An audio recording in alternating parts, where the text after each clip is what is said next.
Moi!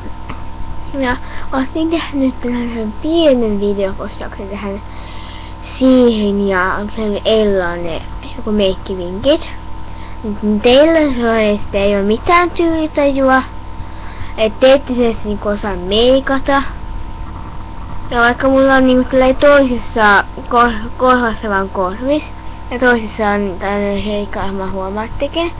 Mä viime kesällä korvisroikkuvat, mutta mä en tässä tykkää pitää ikinä korvista, kun tää on aina lyhyessä ja kaikkea tolleen. Mulla ei ikinä ole täällä missään. Teillä niinku tulee tästä yli. Sitten ihmeen huulikilta. Sitten mitä jälkeen ottaa sen millä sormijutulla sitä. Niin sitten ottaa liikaa, niin mihinkä se voi sitten pyyhkiä. No paperiin kyllä se voi pyyhkiä, mutta se on paremmin ottaa sen niinku tuubilla tai sellaisella. Mä tykkään sellaisella niinku... No niin, mä näytän. Ois mulla on mun talvella vielä.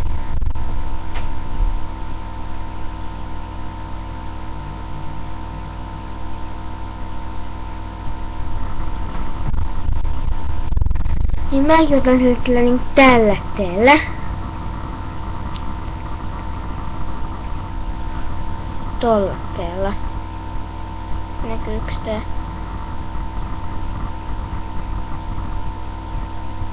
Tolla teellä. Nyt käräytelen sana niin punaista.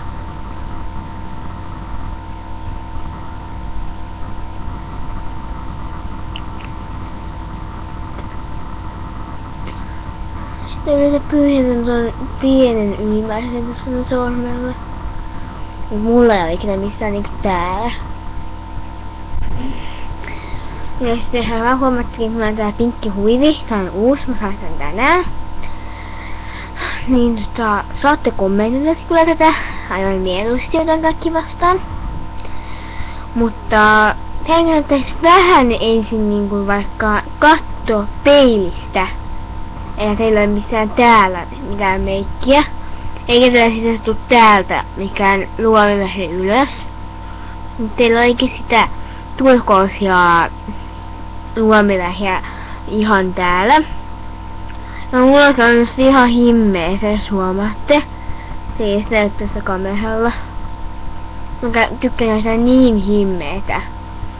Niissä tossakin on mulla puuteria.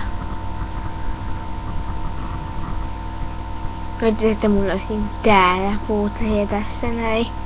Kun mulla on tässä tää valo, niin se vähän haittaa sitä. Mutta tässä on mun oikea naama. Muuten tehtävä. Minkä väriset mun silmät on?